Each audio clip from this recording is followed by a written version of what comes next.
My loving audience, take my love and subscribes my channel. Was this really just a simple mistake? Or is it something much deeper that's about to blow Fairmont Crest wide open? You have to wonder, right? I mean, think about it. You're living this polished, perfect life. You're married to a woman you adore. But while you're sleeping, she's dreaming of her ex. And then, out of nowhere, a ghost from your past shows up. But it's not just any ghost. It's a ghost holding a blade with your name on it. We're talking about Andre Richardson. His quiet life isn't just crumbling. It's being demolished. Is he a victim here? Or is he finally getting the bill for a dark life he thought he left behind in London? Let's really get into this because the Impaler reveal is a total game changer. For months, we've watched Andre play the perfect husband to Dani Dupree. He's the guy who brings home fancy rings from Tokyo. He's the guy warning ex-husbands to stay away from hospital beds. But then Friday hit. That August 14th cliffhanger changed everything. The mask didn't just slip. It was ripped off. Heather Armstrong is back. And she isn't just Joey's baby sister. She's the boss. She's the Impaler. Why do you think the writers did this? Well, if you look at it, the Richardson-Dupree marriage was getting a bit stale. Andre was just the good guy. But the show needed a threat that didn't just come from Bill Hamilton. It needed to come from Andre's own DNA. By making the villain Joey's sister, the show creates this massive collision.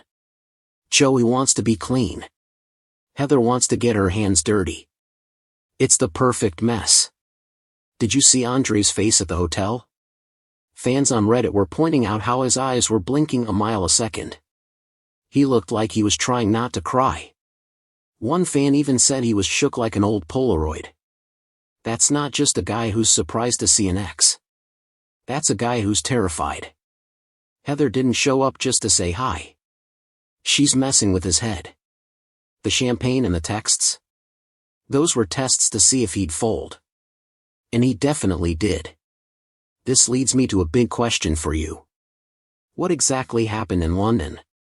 We know there are digital breadcrumbs leading to a luxury address over there. Does that mean Andre was involved in the red market ring before he came here? Some fans are guessing he might have witnessed Heather kill someone. Or maybe he even helped her. Whatever it was, it's big enough that he's been hiding and avoiding being photographed for years. Think about that. Every time he's been the supportive husband at a fundraiser, he's been looking over his shoulder. That kind of hypervigilance has to take a toll. And while Andre is dealing with a literal death trap this week, his marriage is already on life support. Dani is in the hot seat. Finally. Her family, Anita, Vernon, and Nicole, are cornering her. They aren't taking her excuses anymore. And the reason? A Freudian slip. She actually called Bill her husband. Can you imagine? You're married to Andre, but you're still calling the guy who cheated on you with multiple mistresses your husband? It's honestly a bit disgusting when you think about it. Anita just finished a brutal battle with cancer. She threw a family party to celebrate being alive and united. And how does Dani repay her? By having sex with Bill in an elevator during a tornado. It shatters the whole moral foundation of the Dupree family. Vernon is a man of dignity. He's been giving Bill health advice, trying to be the bigger person. And now he has to realize his daughter is the one messing around with a married man. What do you think is going on in Dani's head? Is she just addicted to the chaos? She tells everyone else how to live their lives. She gives Nicole advice on her love triangle. But her own life is a disaster. She's using Andre as an emotional support pet while she pined for Bill. It makes you wonder if she ever really loved Andre, or if he was just the safe choice to help her get over the heartbreak. Now, let's talk about the big sibling war. Joey versus Heather. This is the clash we've been waiting for. Joey is desperate. He built this empire on shady foundations, and now his sister is the one person who can burn it down. He told her he'd kill her with his bare hands if she hurt his girlfriend, Vanessa. That's intense. He knows she's certifiable and has blood on her hands. But Heather has a point. She told Joey she's not the little girl he has to protect. She dealt with their father's sexism while Joey dealt with his violence. She found her own power. I love that she's the Impaler. It subverts the idea that the big bad has to be some hulking guy. She's cold, calculating, and she doesn't care about keeping her hands clean like Joey does. Do you think Vanessa is being too naive? She thinks Heather is harmless. It's frustrating to watch. Joey has to play the protective boyfriend while hiding the fact that his sister is a legendary criminal. If Heather stays in Fairmont Crest, she's going to destroy everything he's built. And don't forget, she's also gunning for Smitty because he exposed her illegal plasma ring. Speaking of Smitty and the younger generation, have you seen the new alliance? Chelsea and Kat are actually working together. A few weeks ago, they were in a nasty feud. Kat felt replaced because Chelsea used Eva's transplant story for social media clout. But now, they're the only ones seeing the truth about Haley Hamilton. Haley is pure evil. She's secretly poisoning Bill while acting like the worried wife. And poor Randy Parker is helping her because he's stuck in her web. Chelsea and Kat are starting to notice things don't add up. I love this for them. Kat needs a win after Tomas rejected her proposal. And Chelsea needs to use her skills for something more than Instagram followers. They could end up being the heroes of the whole estate. Then there's the Noah Rollins situation.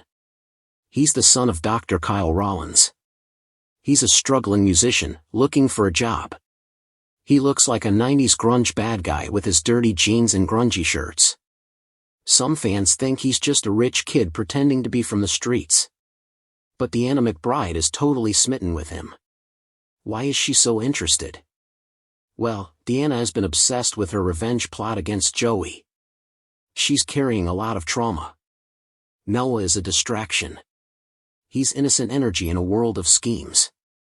Do you think it's too soon for her to have a love interest? Some fans want to see her lean more into her scheming and declining mental health first. I agree. Let her be a villain for a while. It's more interesting than a standard romance. Will Dani confess the elevator affair? Was this really just a simple mistake? Or is it something much, much deeper that's about to blow the gates of Fairmont Crest wide open? You have to wonder, right? I mean, imagine this. You've spent months building this perfect, sturdy fortress of lies. You've got everyone convinced you're the loyal wife, the together daughter, the one who gives great advice. And then, in one split second, the whole thing just collapses. All because of one single word you didn't mean to say. We're not just talking about a little secret anymore. We're talking about a total psychological detonation. Do you think Dani Dupree is finally going to stop running from the truth? Or is this elevator affair just the beginning of a much bigger betrayal that none of us saw coming?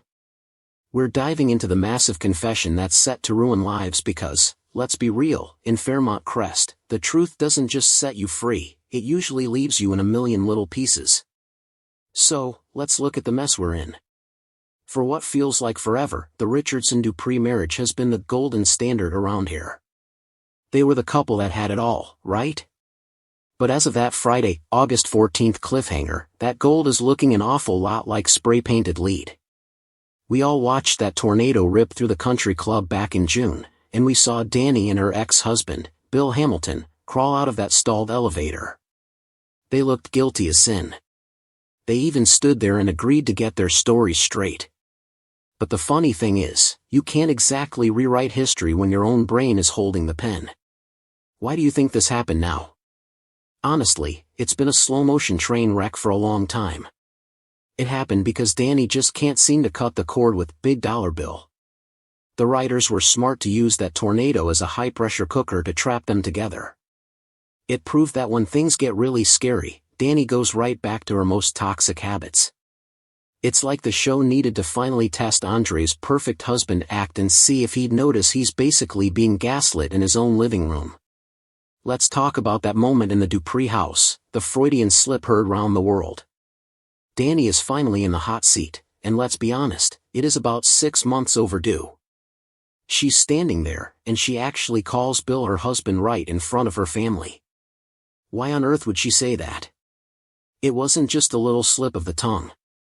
It was a leak from her subconscious. I think deep down, she's never really stopped seeing herself as half of that power couple with Bill. Calling him her husband proves that poor Andre might just be a placeholder in her head. She's been under so much pressure trying to keep this affair a secret while Bill is lying in a hospital bed that her brain just couldn't keep up with the lies anymore. How do you think she's feeling inside right now? If I had to guess, she's probably feeling like she's suffocating under a mix of nostalgia and pure terror. She's addicted to that wit and banter she had with Bill, even though that life was basically a series of him having mistress after mistress. There's a hidden desperation in her.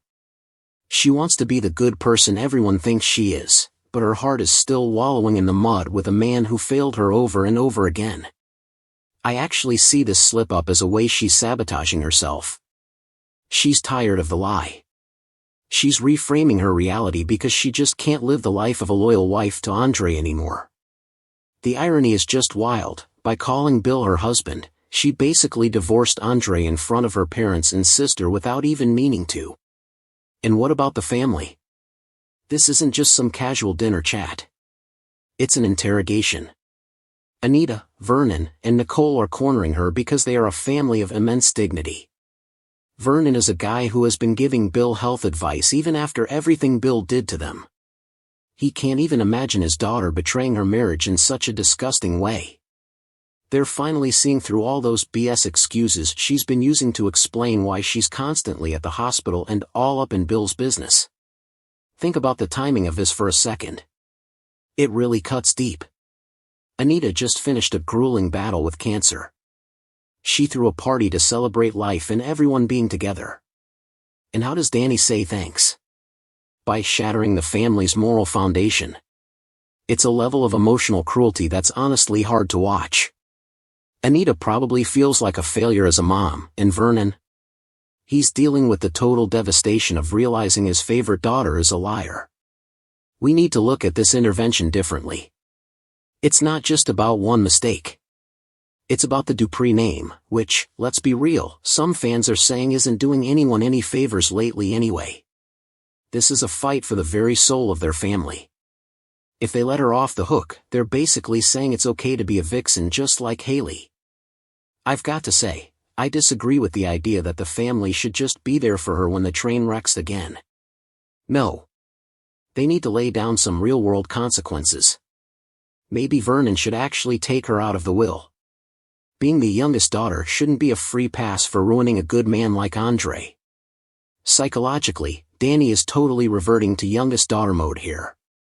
She's acting small and cornered to try and make her parents feel protective so they'll stop the stern talking to. It's a classic move to shift the focus from her cheating to her being vulnerable. But with Nicole sitting right there, the sister who actually listens and tries to be perfect, the betrayal is going to sting so much that this little act might finally stop working. Now, we have to talk about the collateral damage in all of this, Andre Richardson.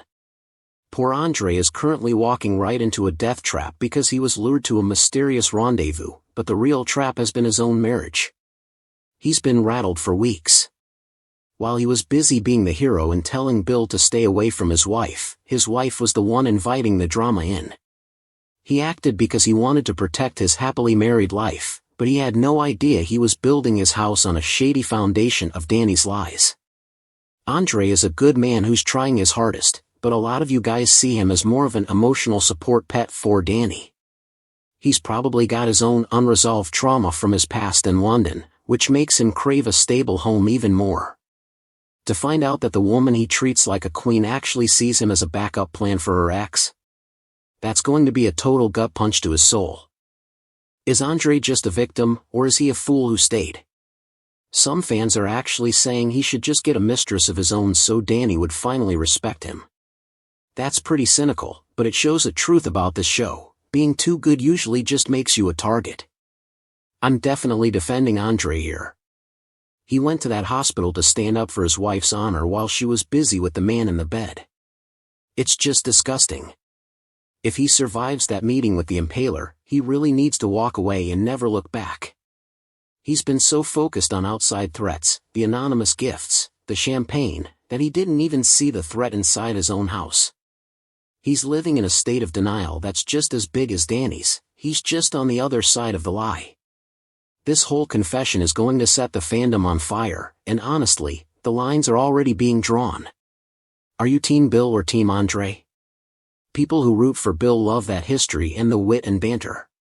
But Team Andre fans value the excellence and the swag of the new life Dani built. This confession makes us choose: do we want true love even if it's toxic, or deserved love even if it's a bit safe? Fans of Bill are usually smitten with the nostalgia, but the Team Andre fans feel the shame and humiliation he's going through. There's a lot of resentment toward Dani for sucking up all the air in the room while her sister tries to be the perfect example. Let's look at the elevator affair as more than just a hookup. It's like a murderous plot against the family's peace. It's shady shit that's just as bad as anything the Impaler is doing. If Bill is the cat and Dani is the mouse, they're both pure evil to anyone who actually cares about loyalty. I'm sticking to my guns. Dani needs to get up and move on from Bill already. She's been looking sad for months and wallowing in the mud. You guys are right, it's teenage nonsense. She had her chance with him, he cheated, and now she's compromised her whole future for a guy who didn't even drag her into that elevator. She went in there all on her own. It's a declining mental health situation that's being dressed up as a romance. And don't forget about Chelsea and Kat. This confession is going to hit them like a ton of bricks. They're finally forming an alliance to stop Haley's murderous plot. When they find out their own mom or aunt is a viper too, that betrayal is going to cut so deep that their whole team-up might just explode. Chelsea is already haunted by unresolved trauma, and finding out her mom is a cheat is just going to push her toward a breaking point. Kat is down and out after Tomas rejected her proposal, and she needs her family to be a sturdy foundation, not a shattered mess. They probably feel totally abandoned and replaced by all this adult drama. Maybe the girls are the only level-headed ones left in the whole show. While the adults are wallowing, the kids are doing the actual investigative work. This confession turns the Dupree moral foundation into a shady foundation, and it's going to be up to the younger generation to fix the mess. Dani is just repeating a cycle of cheating and denial that she learned from Bill, and now she's passing that shattering energy down to her kids. The daughters are using their investigative skills to cope with the pain at home. It's a way to feel in control when everything else is shook like an old Polaroid. Everything is hitting the fan all at once because of the timing. It's a perfect storm. This confession isn't happening in a vacuum.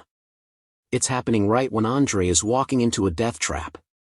It's happening while Joey is confronting his sister, Heather, the real Impaler, to try and stop a murder. And it's happening while Bill is secretly being poisoned by Haley and Randy. The writers are wrapping up the week with massive confessions to make sure the psychological devastation is as big as possible. If Dani confesses while Andre is already in danger, his unexpected reaction might be that he just doesn't walk out of that trap alive because he feels like he has nothing left to come home to. So, where is this all going? The spoilers for Friday, August 21st, are terrifying. Andre is being lured to a mysterious rendezvous. It's described as a death trap. He's walking straight into an ambush. And you have to wonder, will he walk out alive? If he survives, what happens to his marriage? If Dani confesses everything, is there any way back? Maybe Heather blackmails him. Maybe she forces him back into the criminal world in exchange for his secrets. It would be a huge twist if the upstanding guy ended up working for the Impaler just to keep his wife from finding out about his past. It's all coming to a head this week. The timing is just perfect. While one person is fighting for their life, another is losing their family. The whole Dupree moral foundation is being shattered. And honestly, it's about time. These characters have been hiding behind their wealth and status for too long. What's your take on all this? Do you think Andre is a victim, or is he a fugitive? And what about Dani? Should she be disowned for what she did? I'm definitely on Team Anita here. She's the heart of the family, and she deserves better than this. Before we wrap up, I have to mention how cool it is that the actors are getting so much recognition. Carla Mosley and Tamara Tooney both got Daytime Emmy nominations for these roles. And Lawrence St. Victor, who used to work with Carla on Guiding Light, got nominated too. It just shows how much talent is on this show. They're bringing so much depth and swag to these characters. Make sure you don't miss a single episode this week. It's going to be legendary. If you're enjoying these deep dives, do me a favor. Hit that subscribe button and like the video. It really helps the channel. And most importantly, tell me in the comments, what do you think Andre did in London? I want to hear your wildest theories. See you in the next update.